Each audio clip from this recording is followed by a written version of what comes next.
Begin what's trending with reactions to the major political earthquake that rocked the Nigerian Senate on Thursday as 9 senators simultaneously defected to the African Democratic Congress, dealing a significant blow to the PDP, the Labour Party, and APGA ahead of 2027. Senate President Akpabio read out the official defection letters in the chamber, confirming the movement of 3 senators from the Labour Party, 1 from APGA, and 5 from the PDP, with Senate President exclaiming that the PDP is gone. Let's take a look. The first letter is a letter of addressed to the President of the Senate and dated yesterday, but submitted just a few minutes ago. And this one is from Senator Aminu Waziri Tambuwa. Letter of defection from the People's Democratic Party. Oh, PDP is gone. Letter of defection from the People's Democratic Party, PDP, to the West African Democratic Congress. African Democratic Congress. SP, check very well. I think it's APC. It's not ADC. AP. Check very well.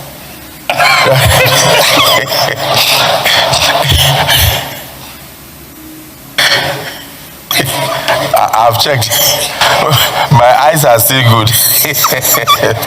I think this is to the African Democratic Congress.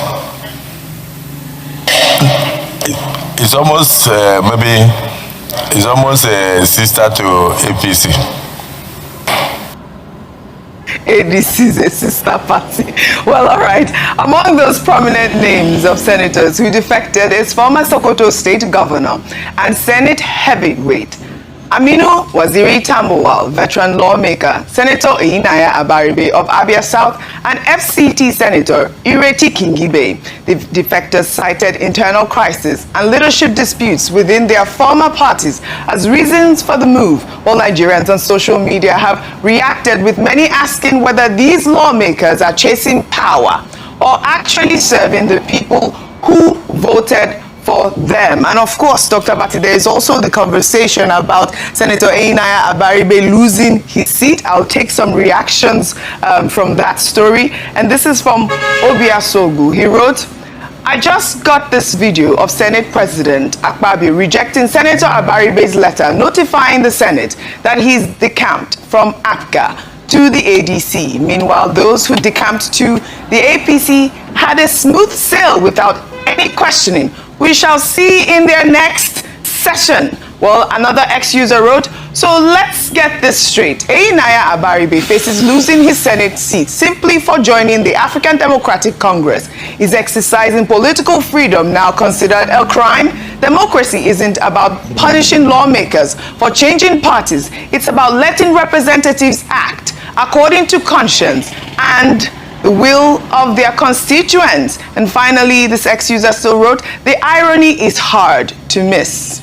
In 2018, Akpabio defected from People's Democratic Party to the All Progressives Congress while serving as Senate Minority Leader. Now, Eyinaya Abaribe is being removed after moving to the African Democratic Congress. Well, rules should be consistent, not applied differently depending on who is in power. That's what strengthens democracy, and that's the actual fact. That's what, basically strengthens democracy. What is good for the goose sometimes is good for the gander. But, this is the reaction that we are hearing from Nigerians online, especially with regards to Senator Eyinaya Abaribe. I'll come to you, Ayo, about Senator Ireti Kingibe, but I'd love your comments. Okay, during headline segment, yes. I already commented on this, quoting all the relevant sections of the enabling law, section 65, section 68, section 109, sub I-G, 1G, and then what the 2 senators who objected to the Abaribe matter were saying, namely that the president of the Senate, under 20 sub J of the standing orders of the Senate, can take a decision whether the defection of a member will be acceptable or not. And in this particular case, Senator Barau Jibrin and Senator Akpabio M0cks having said, well, they are not aware that there is any division in the party. And now Senator Abati, and I think we should be interested in how the matter will be resolved, has been given 1 week within which to give a proper explanation as to evidence that there is division within APUGA. Now, but he said in September 2025, he was expelled from the party, and that's the evidence that he has. So how they resolve the matter remains to be seen.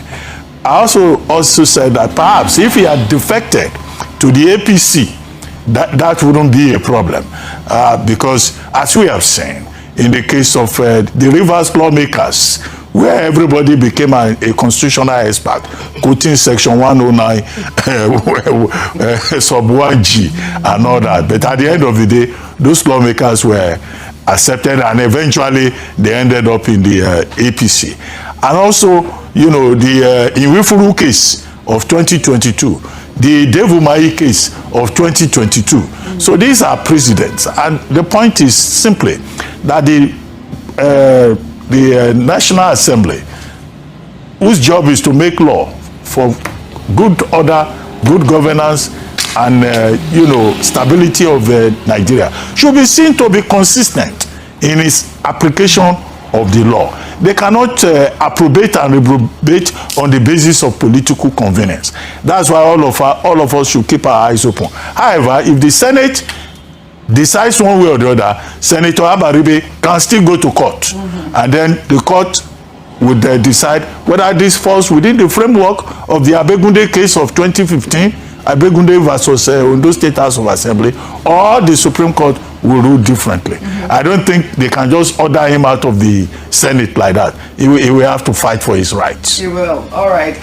And there is already drama surrounding Senator Ireti Kingibe's defection, as the Wuse Ward chapter of the ADC in the FCT announced her indefinite suspension just hours after she formally defected to the party, accusing her of anti-party activities, insubordination, and violation of party rules. But the ADC national leadership has swiftly distanced itself from the suspension, declaring that it is unaware of any suspension of Senator Kingibe and urging the public to disregard the reports as false and misleading. Senator Kingibe herself has described the suspension as illegal, null, and void, insisting those who carried it out lacked the authority to do so.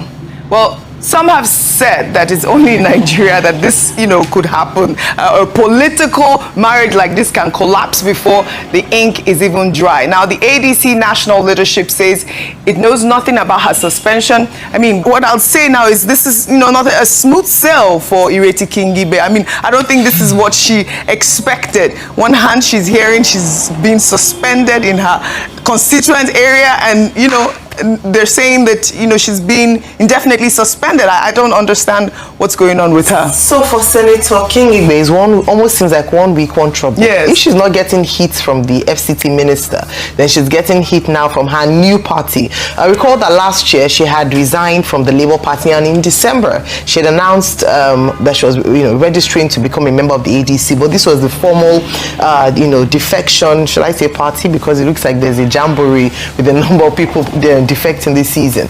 So having said that, what this demonstrates, and then, you know, OG, obviously you've detailed what happened at what level and at a national level. Yes. In fact, the statement of Malam Abdullahi states that as a law-abiding political party, the ADC has clear constitutional channels and procedures for addressing any allegations involving its members. It means that the procedures were not followed. So already we see that for a party, ADC, there are already internal issues around procedural matters.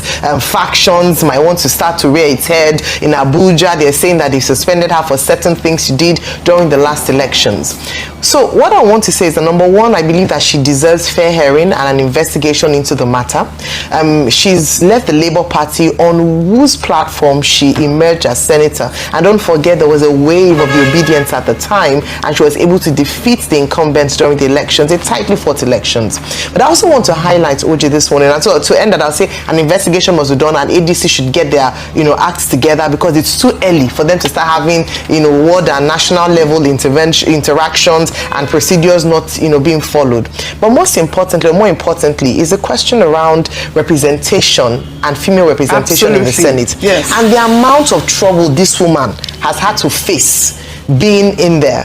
You cannot take away the gender card from this, and it's not just a gender card, it's the issue around the fact that currently we have just 4 female senators, and even the 4 female senators are not allowed to put 2 feet on the ground for some of them. If it's not Senator Kingigwe today, it's Senator Natasha Akpoti tomorrow. There are issues around the fact, and that's why we keep saying that when the women get in, they need to form some sort of alliance and be strong together, because you can see that there is a patriarchal system there that one way or the other would not allow their feet to rest. So I'm hopeful that in the next cycle of elections, we can see more women representation. Yes. And beyond just having women in the room, it's actually having support for them in the room so that they're not targeted and attacked one way or the other. However, if the allegations are proven to be true, then I also believe in fairness, but it has to be done properly. And as the ADC has already said, due process must be followed. Due process that's the most important followed. thing. And we have to just keep pushing for women in politics, and supporting them while they are there. Supporting them while they are there. Really, attack on them this season. Really, what it should be. Well, just one line. I hope this is not what they call the voice of Esau, the voice of Jacob, the hands of Esau. You recall that the FCT minister, who is in PDP, one leg in PDP, one leg in APC, had vowed that Senator Ireti Kingigwe will not return in 2027. It's been from the beginning. You know that the FCT minister has demonstrated that he has a significant influence on the political process in the Federal Capital Territory. We may not have any concrete proof, but the witch cried last night. The baby died, or the baby is in coma the following morning. All right, we'll follow up on the story. Just speculating. I take exceptions to that. Just FCT minister, don't speculate. Because to be honest, if he has shown and demonstrated influence in the PDP and the APC, now he's reaching his tentacles to the ADC. ADC, watch out. He said categorically that Ireti Kingigwe will not come back. That was a big story. We'll follow up on the story.